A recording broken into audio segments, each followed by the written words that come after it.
Sutra Tata yang menakjubkan. Bab 20. Bodhisattva Sada Paributta. Sun Fasyang, episode 1751.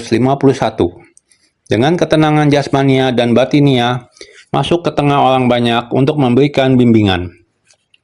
Ketenangan jasmania adalah meninggalkan kehidupan awam dan membuang segala nafsu keinginan, menghentikan segala jenis kewajiban duniawi, hidup dalam lingkungan yang sunyi dan tenang, menjauhi perasaan yang mengikat, tidak melakukan satupun bentuk kejahatan dari tubuh.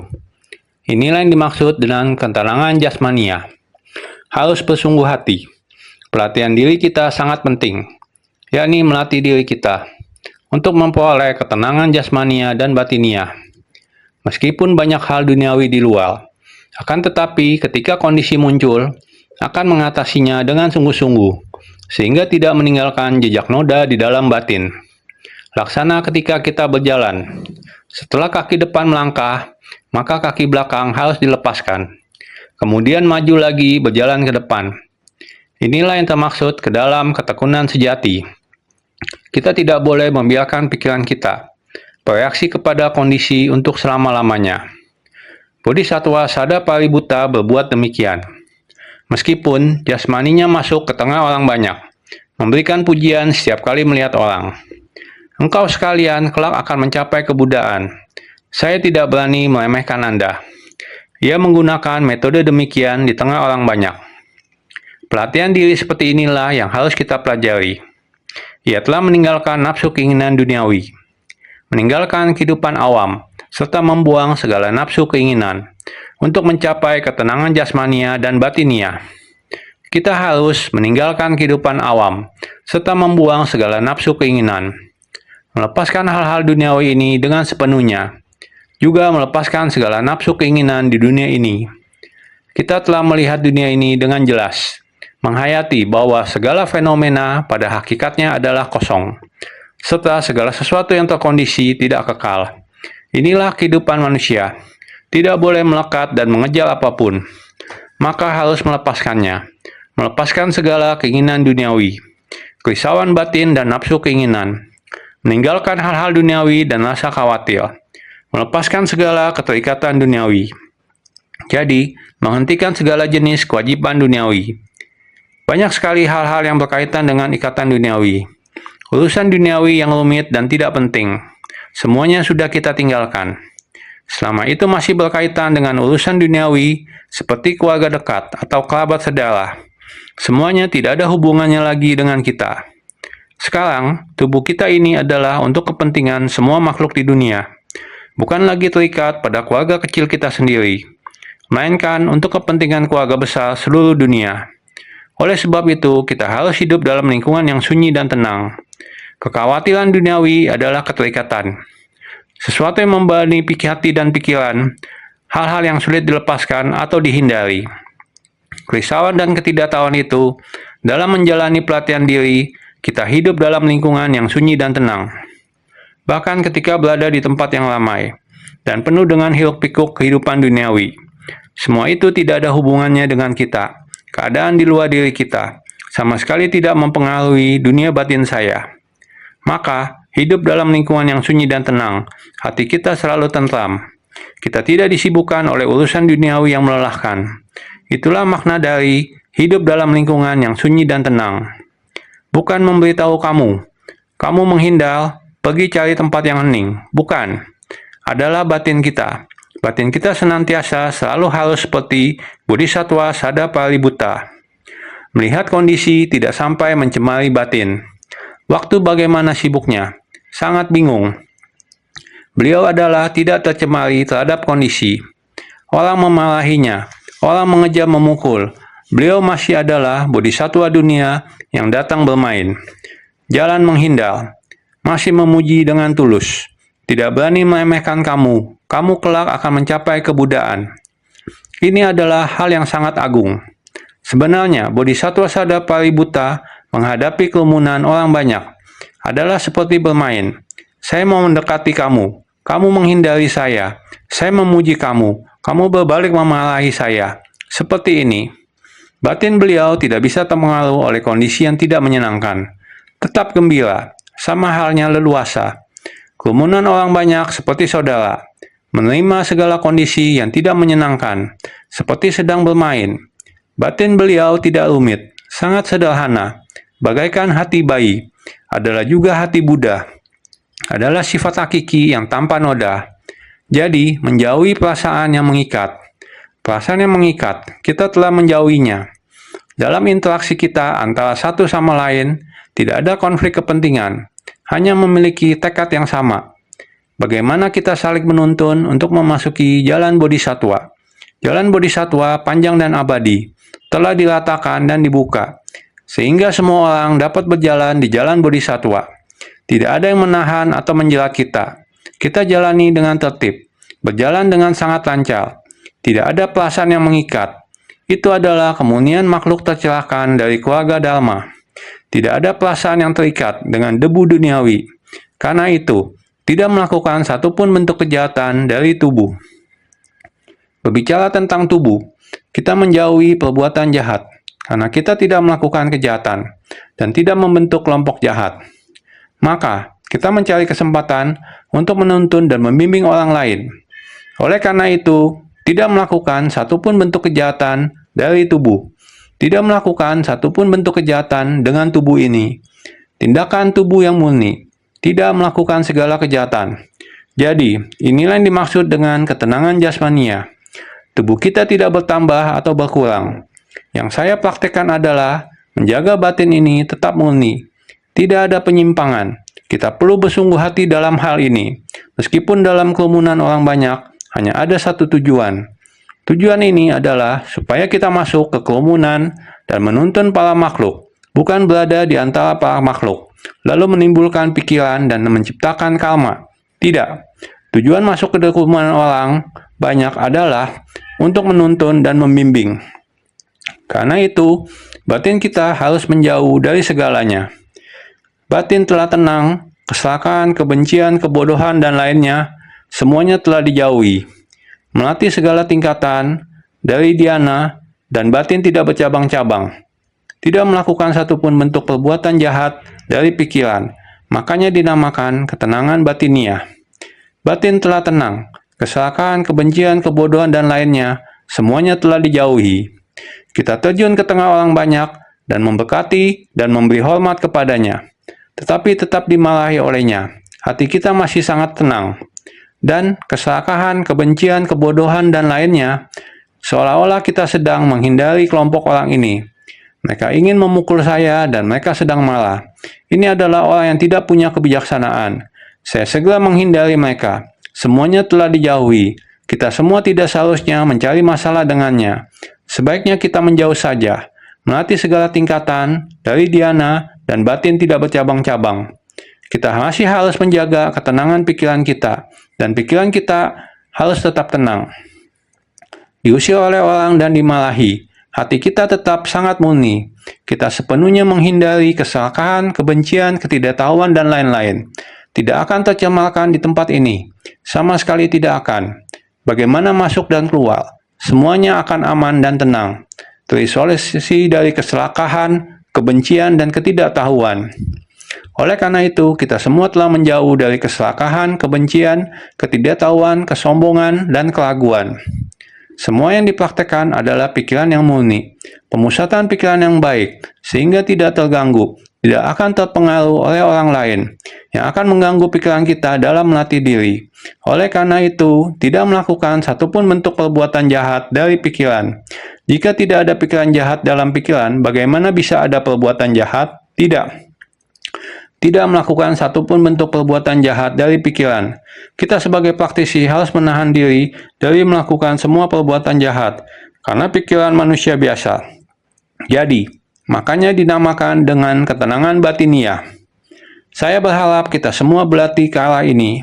Ini adalah metode yang sering digunakan oleh Bodhisattva Sada Paributta di tengah orang banyak. Saya ingin terjun ke tengah orang banyak, tetapi saya mengisolasi keserakahan, kebencian, dan ketidaktahuan di antara orang banyak, dan melindungi hati kebenaran saya sendiri. Tapi saya tidak ingin meninggalkan semua makhluk hidup. Oleh karena itu, meskipun diulang di mana-mana, jika saya masih melihat seseorang, saya segera pergi memujanya. Saya sengaja turun ke tengah orang banyak. Inilah tindakan bodhisatwa. Bodhisatwa Sada Paributa melatih diri sampai memasuki kerumunan orang banyak yang begitu kompleks dan menggunakan metode ini untuk menuntun dan membimbing tanpa terpengaruh oleh kerumunan tersebut. Jadi inilah usaha yang sesungguhnya. Bagian naskah sebelumnya, itulah yang dikatakannya. Melihat kalau dirinya telah memperoleh kekuatan gaib besar, kekuatan dari pembabalan dengan gembira dan fasih, serta kekuatan dari keheningan sempurna. Setelah mendengar pembabalannya, mereka semua meyakini, tunduk dan mengikutinya. Sutra Tatai Bab 20, Bodhisatwa Sada Paributa. Karena Bodhisatwa Sada Paributa sudah datang dan pergi di dunia, terjun ke tengah orang banyak dan menerapkan metode ini. Dengan keahlian seperti ini, untuk waktu yang sangat lama, selama bertahun-tahun, semua orang masih mengingatnya bertahun-tahun kemudian. Waktu sudah berlalu lama, dan dia juga sudah tua. Mungkin karena dia merasa hidupnya sudah akan berakhir, sehingga ketika hidupnya akan berakhir, dia mendengar suara yang datang dari tempat yang jauh. Itu adalah Bhisma Gaji Tafala Raja Buddha. Karena suara Dharma dari Bhisma Gaji Tafala Raja Buddha adalah abadi dan selalu hadir dalam kehidupan Sada Paributa. Sehingga ketika benih sebab dan kondisi pendukung sudah dekat, sehingga dari tempat yang sangat jauh, dia itu adalah Bhisma Gaji Taswala Raja Buddha. Karena suara Dharma dari Bhisma Gaji Taswala Raja Buddha adalah abadi dan selalu hadir dalam kehidupan Sada Paributa.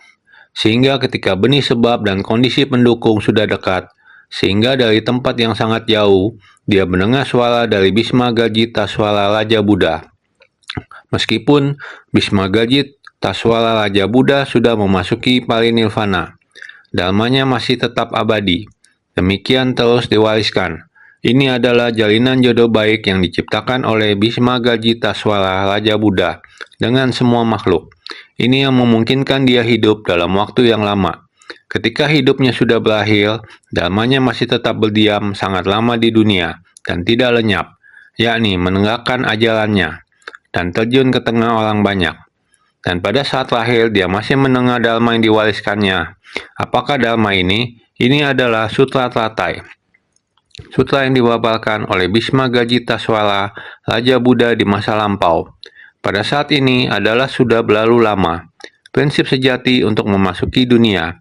Ini adalah Sutra Tatai. Sudah lama sekali Bhisma Gaji Taswala Raja Buddha membabarkan Dharma Sutra ini.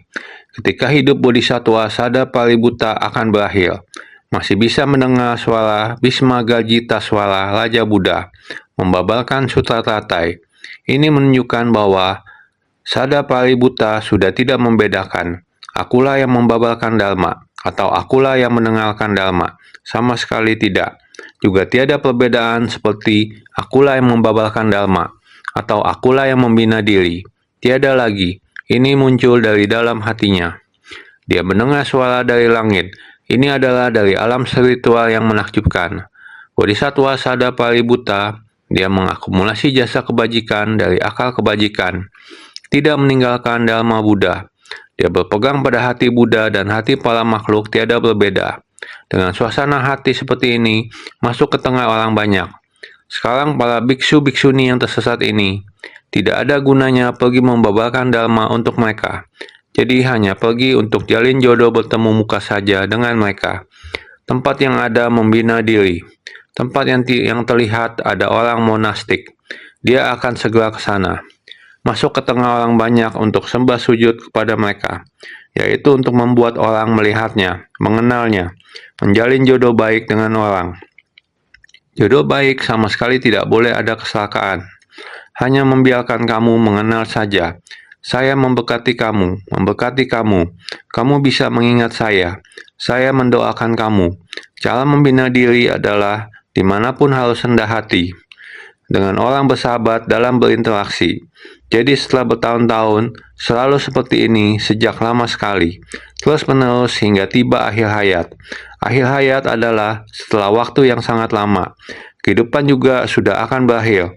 Mendengar suara dari Buddha Bhisma Garjitaswala Raja Buddha merasa tanggung jawab belum selesai, jadi menyebutkan lagi misinya, berharap semua orang bisa memahami. Bodhisattva Sadapaributta adalah seperti ini. Setahap demi setahap, giat bersemangat, berkali-kali masuk ke tengah orang banyak, batin selamanya adalah satu arah tujuan. Semangat dari filosofi masih begitu kokoh. Jadi selanjutnya, bagian naskah sutra ini mengatakan seperti demikian. Bodhisattva ini selanjutnya membimbing puluhan juta koti orang, memungkinkan mereka berdiam dalam Anuttara Samyak Sambodhi. Sutra Tatai bab 20, Bodhisattva Sadapaributta. Orang-orang ini mulai membangkitkan hati yang penuh hormat. Dengan hati yang penuh penghormatan, Bodhisattva Sadapaributta bisa membimbing banyak orang dan membantu mereka mencapai benih-benih, mencapai kebudayaan di masa mendatang. Bodhisattva Sadapaributta mencari Dharma dan selanjutnya masuk ke tengah orang banyak untuk membimbing orang-orang, selalu membuat mereka agar membangun arah menuju ajaran dari jalan benar dan berdiam dengan tenang pada jalan dari pencerahan sempurna yang tiada tara. Jadi ia memupuk buah pencerahan tiada banding bagi diri sendiri dan orang lain, serta orang-orang jahat dapat terbimbing olehnya. Bodhisattva Sadapaributta mencari Dharma. Sebenarnya sudah merasa bahwa hidupnya akan segera berakhir. Namun sekarang setelah mendengar suara Buddha Bhisma Garjitaswala Raja Buddha yang mengingatkan kembali dan mengajarkan Dharma, dia kembali masuk ke tengah orang banyak, membimbing para makhluk, selalu membuat mereka agar membangun arah menuju ajaran dari jalan benar, membantu orang-orang bisa membangun arah menuju Dharma dari jalan benar, tidak menyimpang dan tetap berada di Dharma jalan benar, berdiam dengan tenang pada jalan dari pencerahan sempurna yang tiada tara, membimbing orang-orang ini ke arah menuju ajaran yang benar, sehingga mereka mampu berdiam dengan tenang pada jalan dari pencerahan sempurna yang tiada tara, membimbing mereka memasuki Dharma, Dharma yang benar. Demikianlah bagaimana Bodhisattva Sadapaributta membimbing para makhluk, memimpin mereka memasuki jalan dari pencerahan sempurna yang tiada tara. Jadi ia memupuk buah pencerahan tiada banding bagi diri sendiri dan orang lain, serta orang-orang jahat dapat terbimbing olehnya, memberi manfaat bagi diri sendiri dan orang lain. Praktek pembinaan diri inilah yang akan membimbing dan menyelamatkan para makhluk. Bodhisattva Sadapaributta selama banyak masa kehidupan teguh menegakkan sutra Tatai. Semua makhluk kelak akan mencapai kebudayaan. Sepatah kata pujian tulus bahwa kelak setiap orang akan mencapai kebudayaan, memiliki prinsip yang mendalam dan makna yang luas. Jadi ia telah memanfaatkan masa kehidupan dengan sepenuhnya.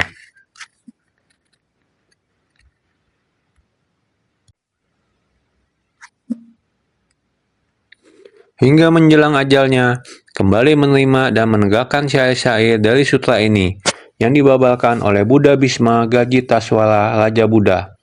Jadi dengan tambahan kekuatan dari Dharma ini, dia memperoleh jasa kebajikan berupa kemunian dari 6 akal indera setelah penambahan usia untuk membabarkan Dharma, menundukkan orang-orang jahat, membimbing mereka agar mencapai jalan. Bodhisattva Sadapaributta selama banyak masa kehidupan teguh menegakkan sutra Tatai. Dia selama banyak masa kehidupan selalu demikian menegakkan sutra Tatai yang menakjubkan. Ini adalah tugas abadi Bodhisattva Sadapaributta, baik itu sejak awal, setelah melewati beberapa ribu koti kalpa, dia masih tetap satu garis, sutra Tatai yang menakjubkan. Semua makhluk kelak akan mencapai kebudayaan. Bodhisattva membimbing para makhluk untuk memasuki ajaran Bodhisattva dengan membabarkan sutra Tatai. Sutra Tatai dapat membimbing semua orang untuk mencapai kebudayaan, karena sutra Tatai dari Dharma yang paling dasar. Setapak demi setapak demikian dijalani, menggunakan Dharma sejati, menggunakan Dharma perumpamaan, menggunakan kebenaran sejati, menggunakan Dharma duniawi, selapis demi selapis, demikian menuntun kita.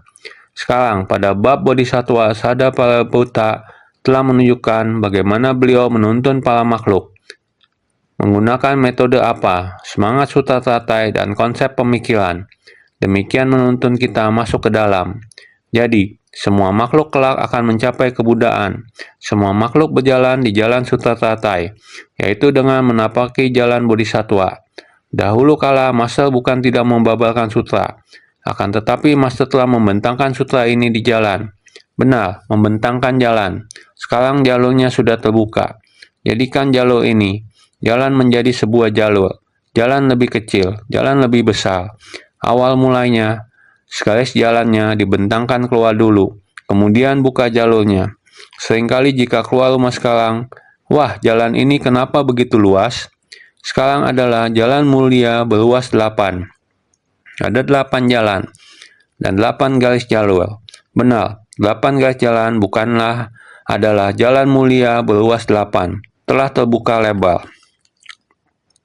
Jalan mulia berluas 8 dulu adalah 4 garis jalur. Dan dahulunya lagi adalah 2 garis jalur. Dan lebih dahulunya lagi adalah kamu ke sana dulu. Dan tunggu kamu lewat, baru saya jalan. Hanya 1 jalur jalan. Kemudian jalannya makin dibuka, makin lebar. Jadi Sutratatai 8 garis jalur. Supaya kita lebih jelas, 12 garis. Kita ada 4 kesunyatan mulia, 6 paramita. Jalan mulia berluas 8. 12 sebab musabab. Bukankah ini semua adalah jalan? 37 faktor pendukung menuju pencerahan. Bodhipaksika Dharma. Mungkin saja kelak akan dibuka sampai 37 jalan, yaitu jalan. Jalan adalah jalur. Anda harus dari tingkat orang awam menuju ke arah mencapai kebudaan, yaitu harus melalui jalan Bodhisattva. Dari jalan manapun tetap harus melewati jalan Bodhisattva, baru dapat mencapai tingkat kebudaan. Sampai pada tingkat kebudaan. Jadi Sutratatai, kita memasuki keluarga Tathagata, mengenakan jubah kesabaran, menduduki tahta dari segala. Dharma adalah kosong. Perilaku dan tindakan, kelakuan, sikap, kehidupan sehari-hari. Tidak lain semuanya berada di keluarga Tathagata ini. Bagaimana mengajarkan dan membimbing? Selalu dengan Sutratatai. Inilah keluarga dari Tathagata. Para makhluk masih banyak yang dapat diajari, menggunakan berbagai macam perumpamaan. Perumpamaan rumah terbakar, perumpamaan anak malang, semuanya menggunakan perumpamaan yang demikian untuk mengajarkan kita Dharma. Sekarang menggunakan Dharma sejati, jiwa kebijaksanaan kita tanpa henti, sifat kebudaan kekal abadi. Kita telah menjadi makhluk awam yang menjalankan siklus kelahiran dan kematian fragmentaris. Pariceda Jala Malana. Satu demi satu kehidupan ini telah melakukan pelatihan diri. Saat ini kita bukan harus menjalankan siklus kelahiran dan kematian fragmentaris, Pariceda Jala Malana. Sekarang ini, yang kita mau adalah kekal abadi, bolak-balik datang untuk menyadarkan para makhluk. Jadi kita harus memahami, harus menggunakan waktu yang panjang. Hari ini tidak dapat menyadarkan sampai selesai, besok lakukan lagi.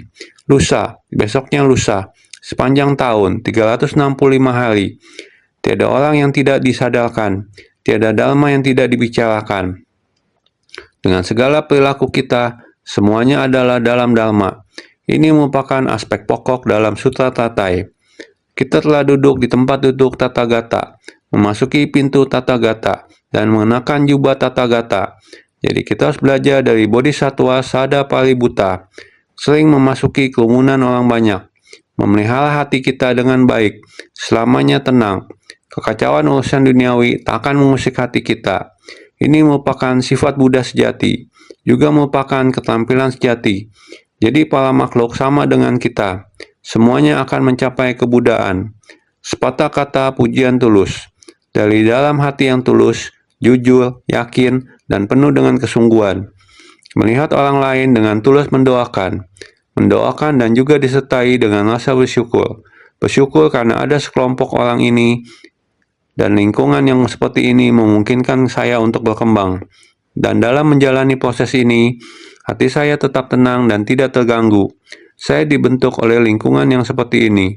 Saya bersyukur atas lingkungan yang telah menempa saya. Jadi penting untuk memiliki hati yang penuh rasa syukur. Oleh karena itu, sepatah kata pujian tulus. Engkau sekalian kelak akan mencapai kebudaan. Ini bukanlah sekedar permainan. Ini adalah doa yang sungguh-sungguh, sebuah pandangan yang serius bahwa setiap orang memiliki sifat hakiki kebudaan. Karena percaya Buddha mengatakan setiap orang memiliki sifat Buddha, dengan keyakinan, ikrar, dan tindakan masuk ke tengah masyarakat, sehingga memiliki prinsip yang mendalam dan makna yang luas. Saya tidak berani meremehkan Anda, karena kelak engkau akan menjadi seorang Buddha. Kata-kata ini mungkin terdengar seperti ucapan yang aneh atau gila. Mengapa demikian kepada semua orang yang ditemui? Apakah ini normal? Karena itu diremehkan oleh orang lain. Tidak, seharusnya kita memahami ungkapan itu, memiliki prinsip yang mendalam dan makna yang luas. Adalah sebuah doa yang tulus. Doa ini maknanya adalah, engkau sekalian kelak akan mencapai kebudaan. Anda harus bisa menjadi seorang Buddha. Syarat apa yang harus kita miliki? Bukan berarti tidak bisa menjadi Buddha. Selama Anda dapat memenuhi persyaratan tersebut, maka Anda dapat mencapai kebudaan. Betapa dalam dan luasnya makna dari prinsip ini. Jadi, dia telah memanfaatkan masa kehidupan dengan sepenuhnya. Kita melakukannya seperti itu. Semua orang memanfaatkan kehidupan ini hingga akhir, menggunakannya tanpa batas. Inilah yang harus sangat kita perhatikan. Bab Bodhisattva Sada Paributta. Aspek pokok ini harus diingat. Ini merupakan aspek pokok. Kita harus benar-benar serius. Jadi selanjutnya mengatakan bahwa hingga menjelang ajalnya, kembali menerima dan menegakkan syair-syair dari sutra yang dibabalkan oleh Buddha Bhisma Gajitaswala Raja Buddha. Inilah Bodhisattva Sadipaributta, mengira bahwa sebab dan kondisinya telah tiba, tidak menyangka bahwa masih bertanggung jawab lagi, harus terus mengemban tanggung jawab. Buddha Bhisma Gajitaswala Raja Buddha ingin agar dia, Sadapaributta, terus melanjutkan untuk menegakkan makna naskah sutra ini, masuk ke dalam kerumunan untuk mengembangkan syair makna tanpa batas, yaitu prinsip kebenaran tanpa batas, harus terus mewariskannya lagi di dunia. Jadi dengan tambahan kekuatan dari Dharma ini, karena demikian menambah kekuatan lagi, masih harus lebih berusaha lagi. Meskipun telah menempuh sebagian perjalanan, terus merasa bahwa ini sudah lumayan. Berikutnya, seperti Buddha Bhisma Gajitaswala Raja Buddha, sekali lagi memberikan amanah. Dia masih harus terus mengemban tanggung jawab. Kembali menerima dan menegakkan syair-syair dari sutra ini. Saat Sang Buddha membabalkan sutra, yang sangat penting beliau akan mengulanginya kembali, harus melantunkan syairnya kembali, mengulang kembali naskah sutra yang sudah pernah dibabalkan dulu. Buddha Bhisma Gajitaswala Raja Buddha juga demikian. Di waktu dulu Anda telah mempelajarinya, mendengarkan sutra, mendengarkan sangat banyak dharma. Saat ini dengan sutranya menggunakan syair dan mengulanginya lagi untuk Anda jadi syair. Kembali menerima dan menegakkan syair-syair dari sutra yang dibabalkan oleh Buddha Bhisma Gajitaswala Raja Buddha, yakni syair dari sutra-sutra ini kembali diulang. Jadi dengan tambahan kekuatan dari Dharma ini, dia memperoleh jasa kebajikan berupa kemurnian dari 6 akal indera. Sekali lagi, dengan sungguh-sungguh mempergunakan tubuh ini, 6 akal sangat bersih dan jernih, tidak perlu takut berada di tengah keramaian. Mata, telinga, hidung, lidah, tubuh juga memandang orang lain. Dengan hati Buddha memandang orang lain. Setiap orang adalah Buddha. Dengan telinga Buddha mendengarkan suara. Setiap yang didengar adalah suara Dharma. 6 akal ini begitu bersih dan jernih. Jasa kebajikan ini akan menambah panjangnya usia, serta penambahan usia untuk membabalkan Dharma. Diri sendiri berusaha lagi. Masih ada jiwa kehidupan. Harus terus berusaha. Jadi, menundukkan orang-orang jahat, membimbing mereka agar mencapai jalan. Ini semua telah kita pahami. Jadi, Dharma adalah demikian, harus cari tahu, harus dipahami, dengan keyakinan yang mendalam. Bukan hanya katakan, sutra, saya ada mendengarkan. Prinsip kebenaran, saya juga mengetahuinya. Namun kita sudah mendengarkan Dharma dan mengetahui prinsip kebenaran. Tetapi apakah kita sudah mempraktekannya dalam kehidupan nyata? Karena sudah paham dan ada pengetahuan, apakah ada di prakteknya? Semuanya harus dengan kesungguhan hati. Batin harus selalu dalam keadaan tenang dan jernih. jasmania batin tenang, meninggalkan kehidupan awam dan membuang segala nafsu keinginan. Bila tidak demikian, kita tidak dapat dari jalan sutra pelatihan ini. Masuk ke tengah orang banyak. Jalan bodhisattva adalah masuk ke dunia. Ajaran Jingxi adalah giat mempraktekkan jalan kebenaran, adalah jalan kebenaran, adalah jalan bodhisattva. Silsilah ajaran Jingxi adalah semangat, adalah konsep pemikiran kita. Inilah silsilah ajaran Jingxi. Silsilah ajaran Jingxi adalah jalan. Kita di dunia ini demi orang yang membutuhkan. Inilah makna utama, yaitu membuka pintu jalan pelatihan. Jalan pelatihan telah dibuka, sehingga menghadapi segala kebutuhan para makhluk. Kita semestinya telah melakukan yang semestinya dilakukan. Setelah melakukannya, sekarang masih harus teruskan. Meneruskan harus mendampingi dengan benar. Membuat semua orang lebih mengetahui panggilan jiwa. Terus berjalan sampai pencerahan sempurna yang tiada tara. Menaklukkan niat pikiran yang risau dan ketidaktahuan. Sangat bersih, menghapuskan semua. Berjalan menuju jalan yang murni.